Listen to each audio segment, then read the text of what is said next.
taon na. Hindi ba kayo nagtataka? 3,000 lang ang personnel, ang tauhan ng ahensyang ito. Bakit? Para madaling kontrolin. Diba? Para gawing sindikato. Tangina.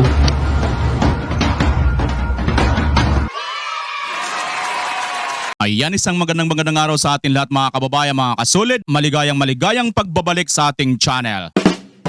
At sa araw na ito ay mayroon po tayong re-reactionan ng mga video, kabayan. Ngunit bago yan, sa ngayon pa lang po nakabisita sa aking channel, ay inaanyayahan ko kayo na mag-subscribe, pakipindot po ang notification bell all para lagi po kayong updated sa lahat ng aking mga upload. Paki-like na rin at paki-share, kabayan, kung inyo pong mamarapatin sa mga Facebook. Maraming salamat sa iyo.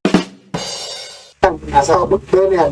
That was 1991, later part 1991. Totoo yun. Mga almost 1,000 kami. Based on, meron kami, kasi natural lang, pag lumaki na ang grupo, merong hindi. So, nagbuo ka rin ng sarili mong grupo, tawag ka busy. Yes, totoo yun. Para nakapag-implement din kami. I-establish natin ito ba? Si Mayor din, meron ka rin grupo Mayor. Yung Suhuton. Meron ka rin People's Organization. Suhuton. Suhuton yung grupo namin. Grupo. Suhuton. Nakapunta ko ng Suhuton. Yung may mga... Yung kay... Yung di... Jellyfish. Jellyfish na marami. Oo. Yan yun. Oo, yan. Yan yung sa inyo. Oo, yun yung bayan namin. Kayo ang nag-control lang yung area na yun. Hindi lang, yung pangalan lang ng PO namin is Suhuton CY, Suhuton Bunyaran Farming Association Incorporated. Okay. There's no malice about that. Kung mag-grupo, magawa kayo ng People's Organization, that's your right. Wala kami pakialam dyan. Kasi importante, wala lang kayo binabiolate ang batas at wala kayong mga bata na inabuso. Ha? Wala. Thank you. Risa. Salamat kaayo, Mr. Chair. Your Honor, requesting to be recognized, Your Honor, Police Captain Monteroso, Your Honor. Sandali lang. Sandali lang. Correct ko lang yung kanina. I was informed by the staff of Senator De La Rosa, the chairman. Yung pala tinatanong ko kanina, kung baril nga yung hindi, yung sa picture kanina, bagamat totoo hindi nila, wala doon sila sa holding room. Narinig nila yung previous testimonies. Kahoy lang yung ano, kaya siguro nag-jive na lang yung sinabi kanina nung isang natanong na naawal na pulis kasi narinig nila yung pinag-uusapan dito sa nasa session hall pala ngayon. Just for the record to correct the misimpression na wala nga sila dun sa walang TV sa holding room pero nasa session hall pala. So narinig lahat nila yun. Kaya yung testimony siguro noon pinagtama na lang. Pero Senator Tolentino, just to be fair, papag-flash kayo yung picture. Yung may mga armas.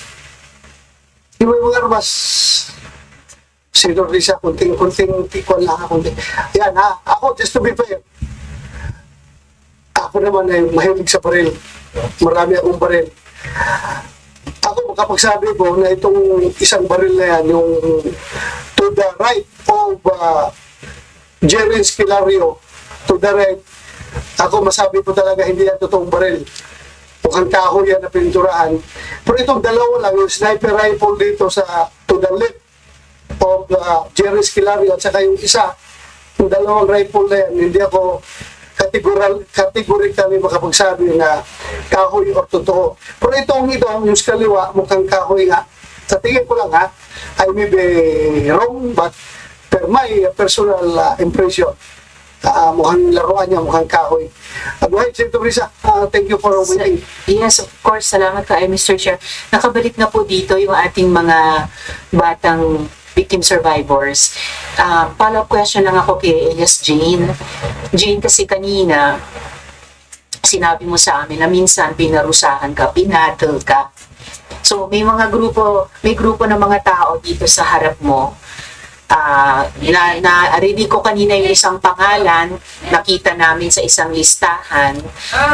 May grupo ng mga tao dito sa harap mo. Pag tinignan mo sila, makikita mo ba doon yung taong sinabi mong pinadol ka? Opo.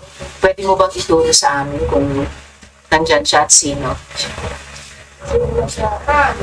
Anong suot niya? Ano po? May kwelyo daw yun. May kwelyo. Pwede bang tumayo yung mga may well, actually lahat po sila may kwelyo. Pwede bang tumayo lahat? Ang unang nagtindig, Your Honor. Yung unang sino unang nagtuwindig?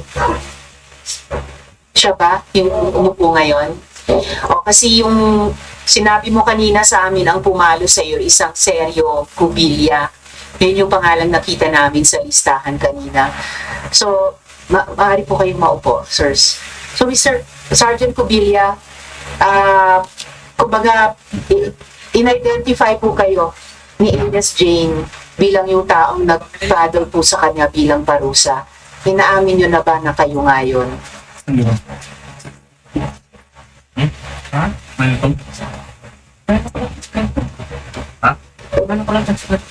Tinito mo? Magandang hapon po. Ako po si Sergio Cubillan. Sinabi na sa kanya na ako daw ang... Ang may sabi ko lang na base po sa ating batas na kung mayroon bang mga ganito, kailangan ba na due process. Pero Sergeant, yes, sabi po nung simula nung hearing, sabi po ng chair, hindi po ito korte. Pero ito po ay komite ng Senado na gustong malaman ang katotohanan sa mga bagay-bagay. And syempre, yung pangunahing prinsipyong pinagbabatayan namin ay due process. At hustisya sa mga biktima survivor at due process sa kahit sinong iniimbestiga. So, napakasimple lang po ng sitwasyon at ng tanong. Sabi po ni Elias Jane, may nagpaddle sa kanyang isang Sergio Cubillan. Nakita po namin ang pangalan nyo sa listahan. At siya po ay, nakita po kayo at nakilala bilang yung taong nagpaddle sa kanya. Pwede bang sabihin sa amin ang totoo kung kayo nga po ba ang nagpaddle sa kanya? ako po, hindi po po magagawa yan, no? Hindi po ginawa. Sige, salamat po. Mr. Chair, Mr. Chair. ang hirap po talaga, hindi po ito marireduce sa he said lamang eh. Pero ang bigat po ng testimonya talaga ng mga bata. Yes, Mr. Chair. I have here a communication from the SWD, and after reading the communication, though addressed to me, but for another inquiry, I think this committee is complying with the requirements of Republic Act 10173, that congressional inquiries should involving children should always involve strict measures to safeguard the child resource persons. And in this case, wherein the good Senator Tiberos has questions, lahat naman po ito naka-sunglass, naka-face mask, the DSWD is here, naka-hood.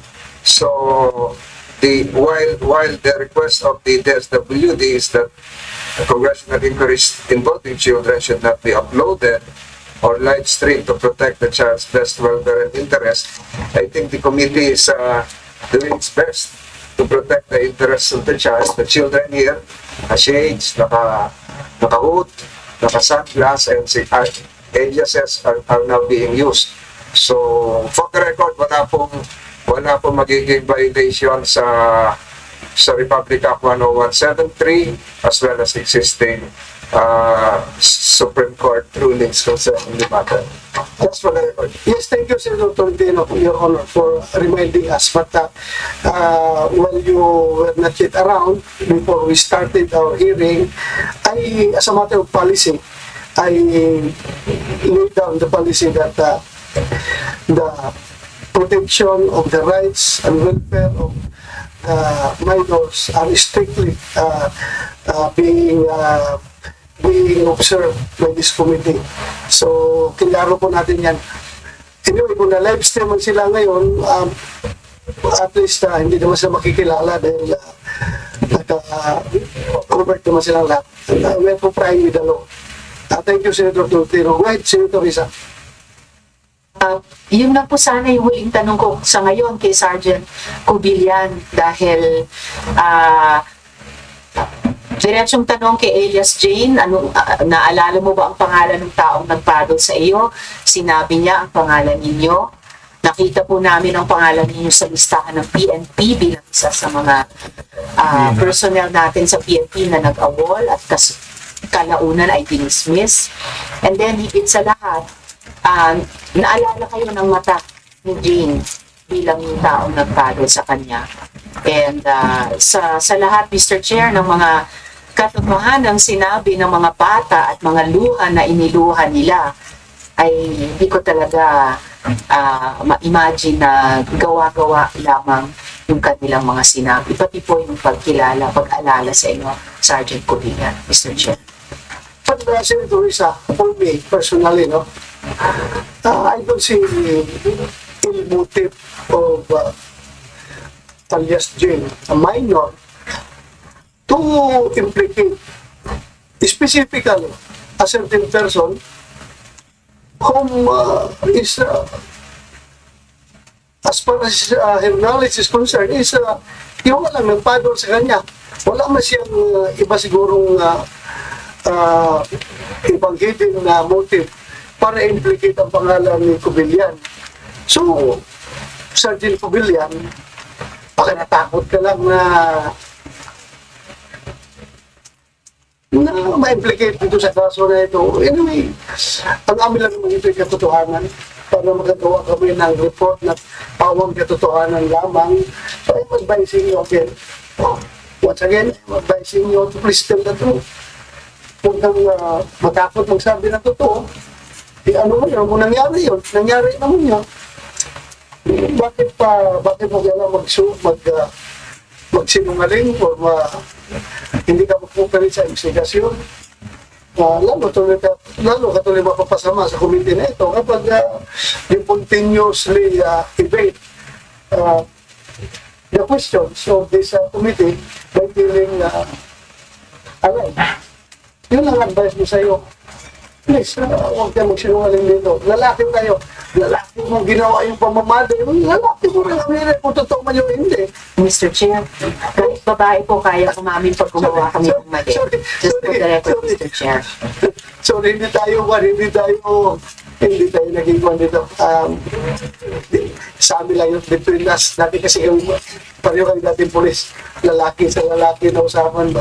But anyway, Yes, that makes it to consider. Just to remind again, the Department of Justice, while you're taking notes, I hope that's not just mentally, but you're jotting down notes. The Republic Act number 11053, ASIC, yung pagpapatent, is applicable not just to fraternities and sororities, but to any organization wherein membership would require physical contact, not limited to paddling, whipping, beating, branding, forced calisthenics, etc., etc. Take note of that, DOJ. We know that, Mr. Senator. Salamat. Yeah, Madam Chair. go ahead, Senator Risa. Salamat kayo, Mr. Chair. Ilang mga tanong po para kay Riza Guma. Nag-take oath po ba kayo kanina, Ma'am Riza? Sige po. So, Mr. Chair, si Miss Riza po ay dating DepEd teacher na sumali po sa kapihan. So, Ma'am Riza, nag-aaral ba yung mga bata na nasa kapihan? Mic na po. Magandang hapon po, Your Honor. Yung mga bata po doon ay hindi nakapag-aral. Mismo po yung anak ko, pagbaba na namin sa patag, doon pa po siya nakapag-aral.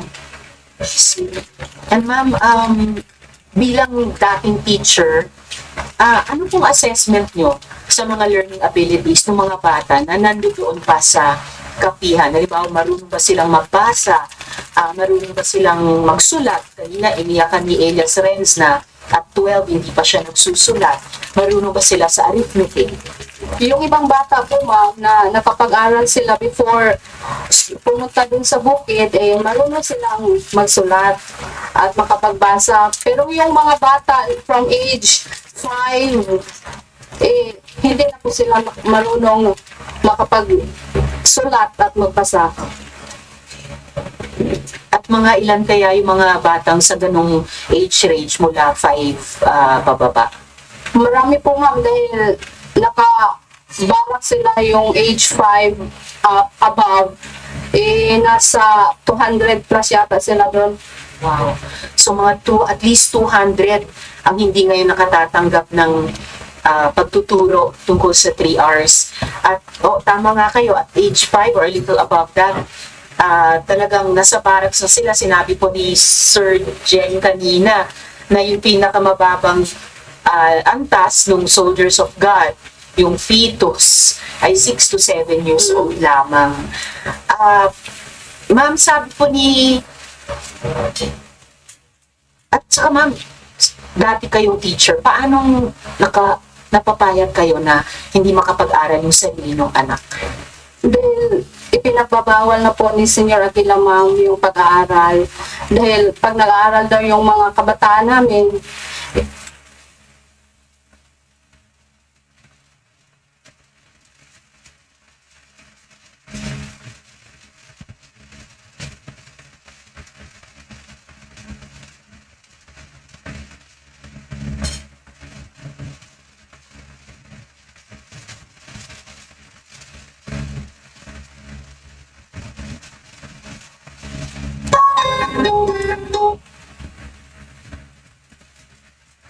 Hindi pinag-aaral yung mga bata para hindi lumabag sa kanyang mga utos. At pag lumabag, pinarurusahan. opo ma'am.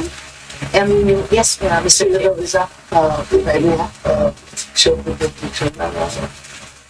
Meron ng pinabit dito, sinabi mo, he was able, referring to Harry Nagila. He was able to change and comfort and contort his voice into different person. Yes po sir.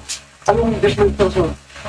Yung una po sir, yung cousin ko, nagkasakit siya, dinala sa ospital, at biglang dumating din po si Jill Espelario.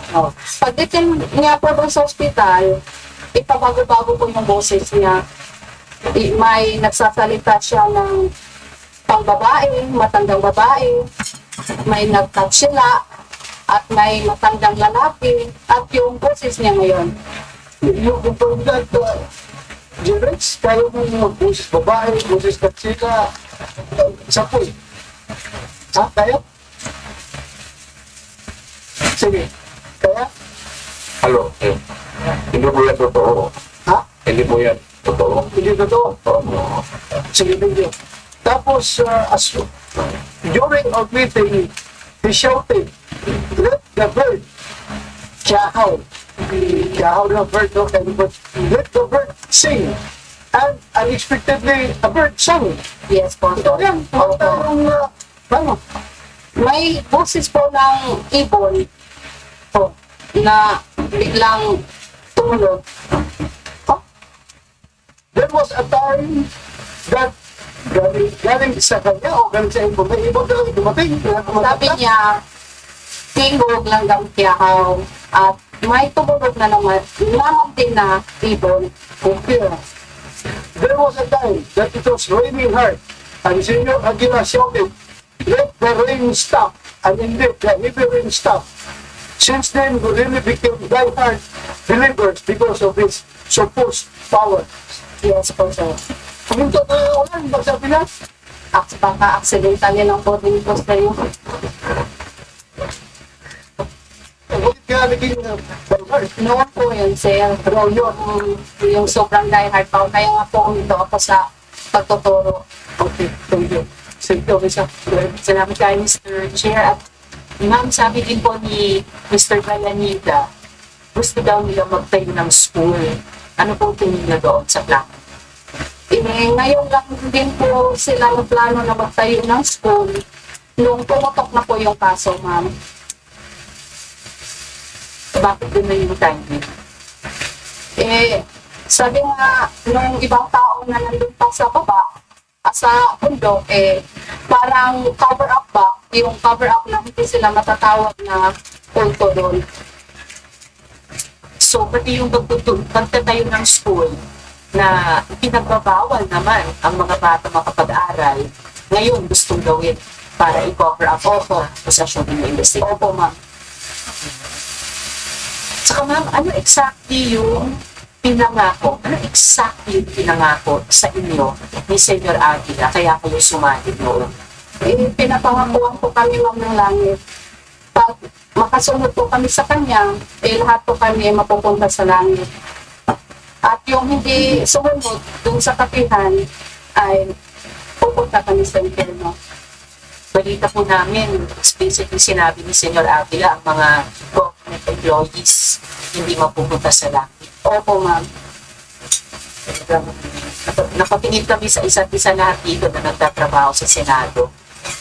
So, bakit po kayo nakumbinsin noon na sumama dahil po sa mga insidente pinasa ni Chair sa affidavit niyo? Opo, ma'am.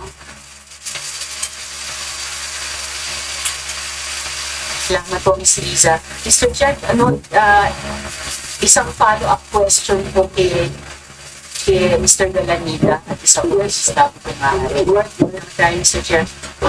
Kay Mr. Galanida or kahit kay Senyor Avila, sa record po ninyo, sige Mr. Galanida, sa record po ninyo, ilan po ang nakalibig sa sementeryo? Kasi po sa totoo lang, marami pong nawawalan ng kamag-anak. Hindi po po alam.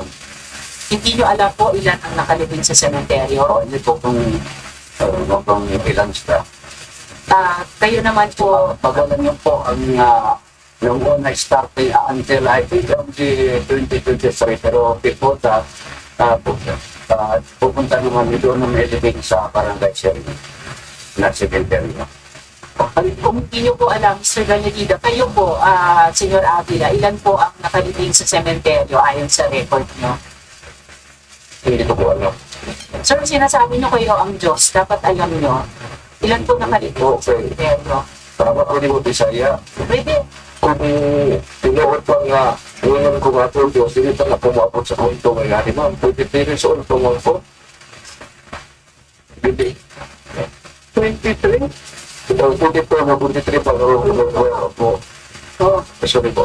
okay. Ako, ulit nga, sabi mo kayo, translate ko na Tagalog, pero magpili ako lang.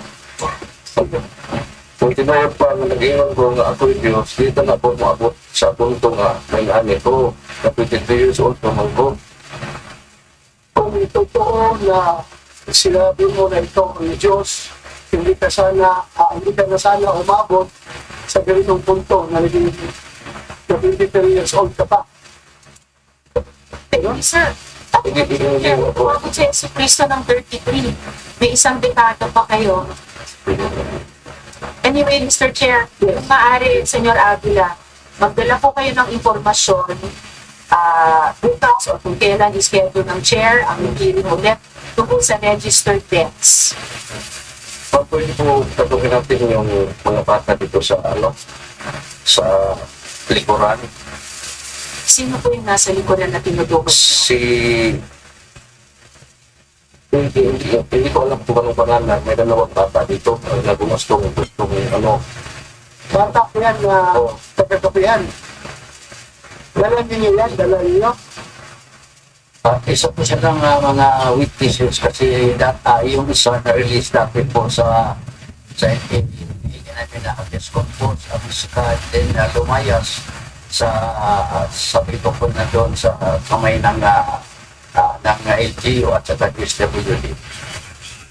Mr. Chair, sa pagkaalam ko po, yung original na 8 tumakas, pinakasuhan ng Socorro Bayanihan Services ng kanilang mga magulang na nasa kanila pa sa kapihan para mabawi yung mga bata. At yung isa nga po ay naibalik sa kanilang magulang at yung 7 natira ay talagang humiling ng sapiolo na manatiling malaya at nananawagan sa kanilang mga kababata na nasa kapihan ba na tumakas din dahil wala daw silang kinabukasan doon.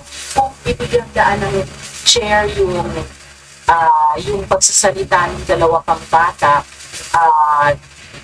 nagtitiwala naman ako na itatayo pa rin sa prinsipyo ng best interest of the child at idadaan sa tamang proseso sa kamay ng DSWD na hindi lang ihaharap ng ganyan-ganyan lang ni na Senior Avila sila sa Mr. Chair, I think, Mr. Chair, We agree with Senator Tiveros that there should be a process concerning this.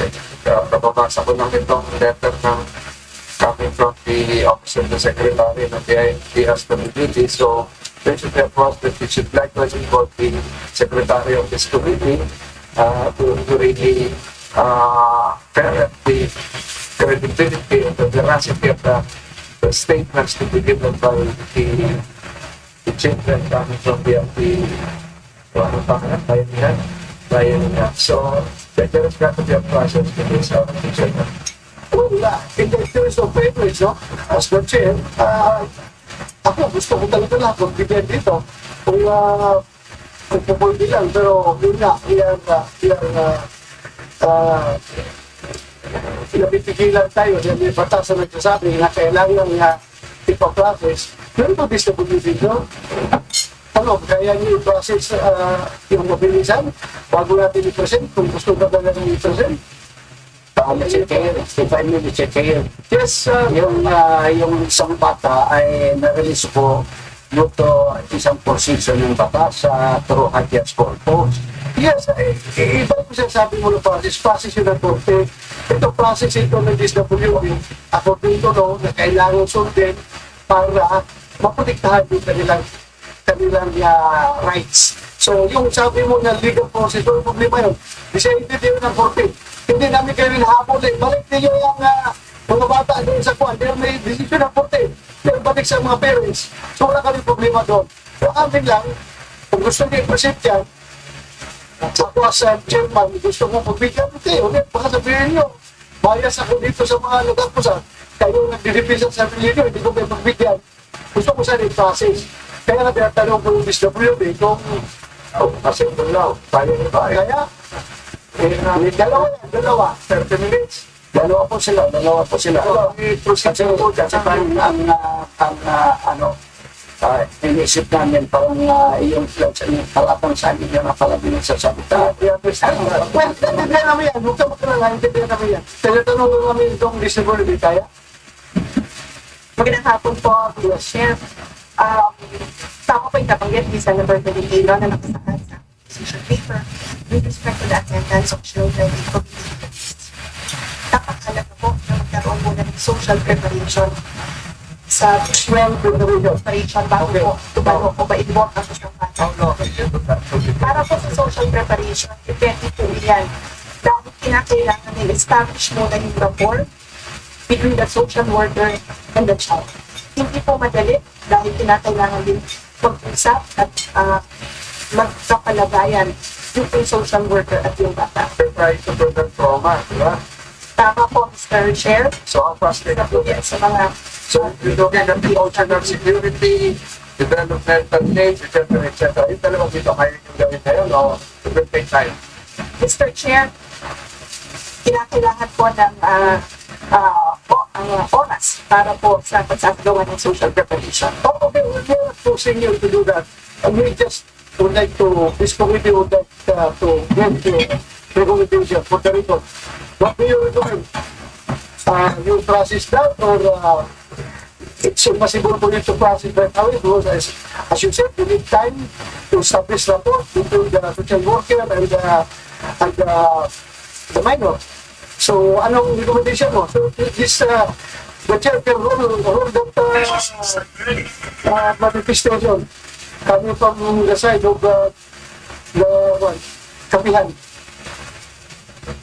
Ang recommendation mo? Well, take the recommendation. Mr. Chair, pwede naman po natin tulong yung bata, kausapin po ng ating social worker sa separate room, and then after that, kinakailangan, doon po sa gagawin natin social preparation kasi kinakailangan i-explain doon sa bata ang importance ng kanyang pag-testify o pagbigay ng informasyon dito, yung kahalagahan ng pagsasabi ng totoo. Okay, ganito na lang.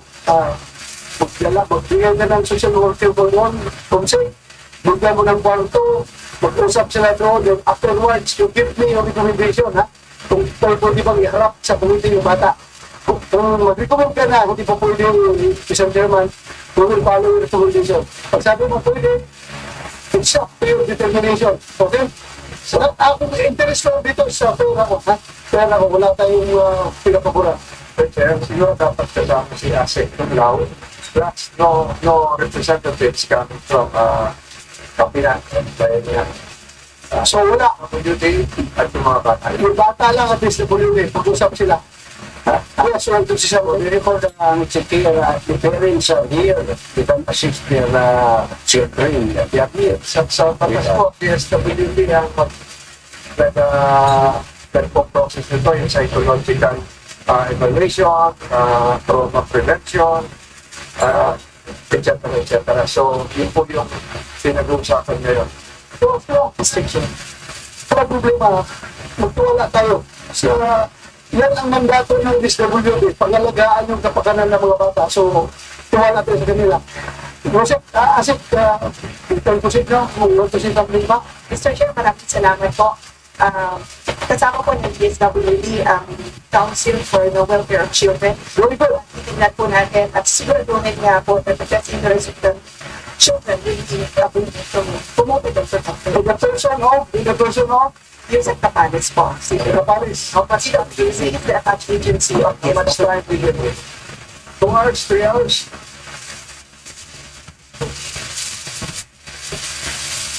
Boss na, basta just report back to the committee kung ano recommendation nyo. Hintayin namin kayo. You have your time. Ganun na. Yes, Mr. Chair. You have no excuse. Isamahan na yung committee yung mga bata. Ako sa babae, sa If I may, Mr. Chair, yes. I would request that the SWD from Socorro should not be included in the interview with children kasi she is one of the complainants of the criminal case. Wala problema. Huwag nyo isama yung taga-Suguro na Security, yung taga-National Official, Central Office po ito. Central Official, taga-dito yan, Secretary. Huwag na lang yung kasamahin ha, yung local Suguro. CWC. CWC. Yes, wait ma'am. Pero mag-start na kayo, yun yung excuse. Senator Visa, you want to continue? Please.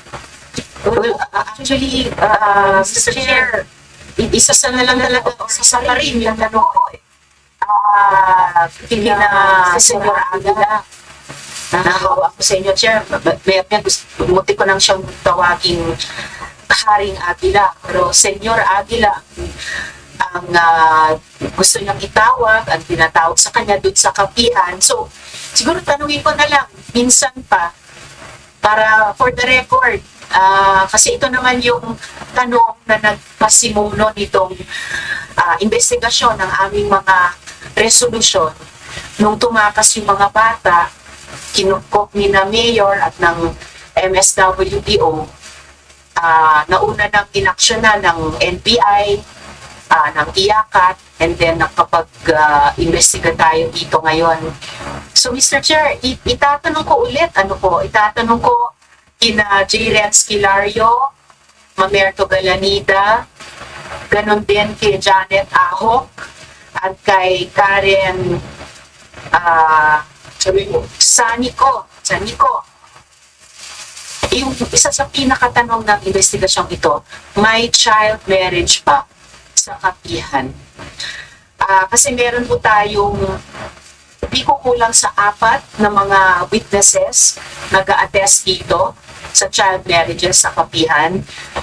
Kasama na po yung isang actual party to the marriage, si Elias Jane.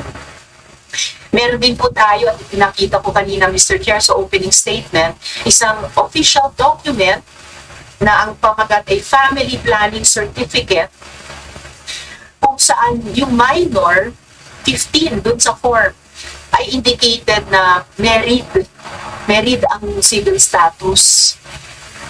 At kayo po, Mr. Kilario, kayo po, Senyor Aguila, ang presidente ng SPSI on official record.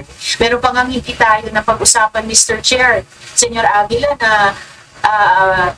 pinapa-family planning pa talaga yung mga minor de edad na babae na pinapakasal nyo sa mga lalaking of legal age na nalalagyan sila ng ano ba yun?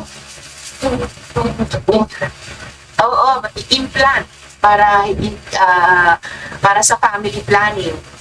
So, patuloy pa ba kayo nagde-deny na may child marriages na nangyayari sa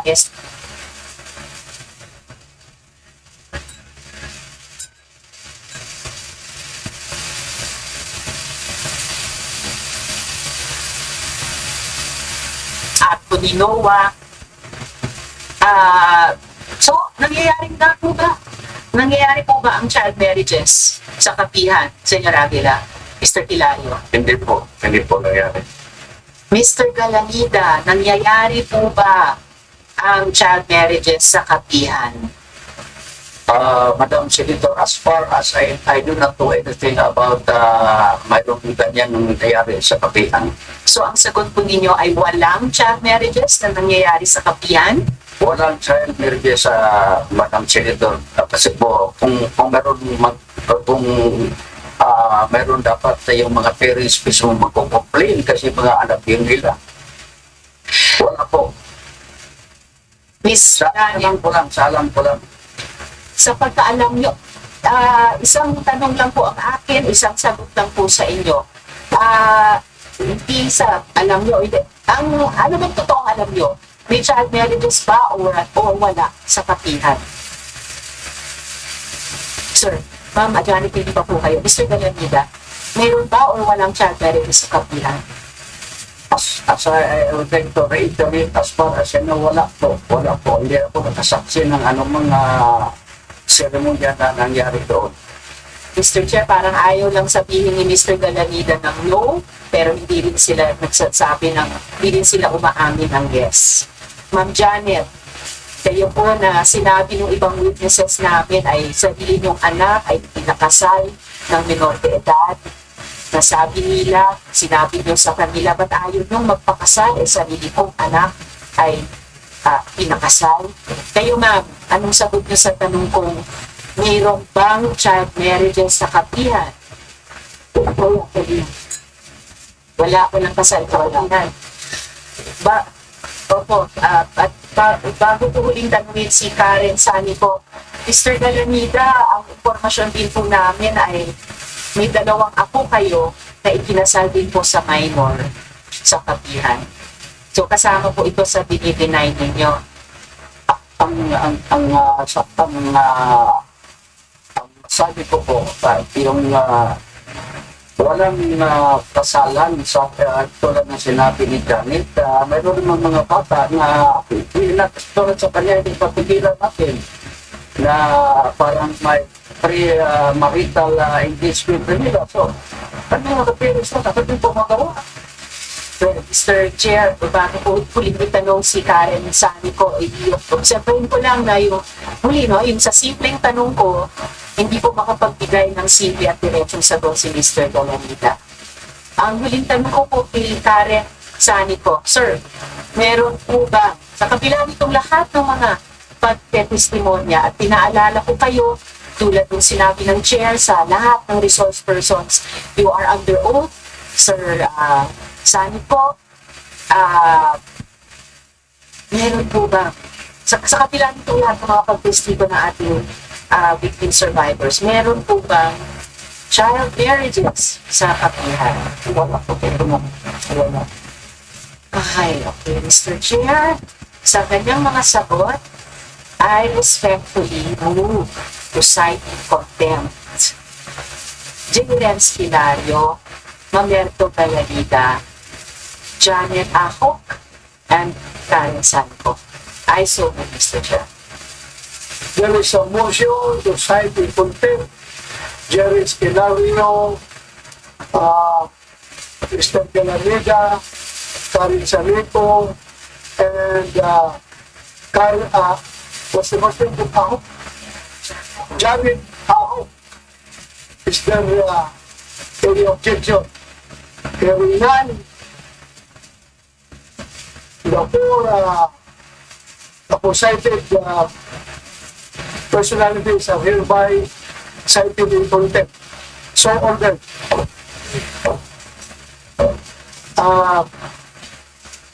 Usaa, after this hearing, you take custody, physical custody of the four contemptees.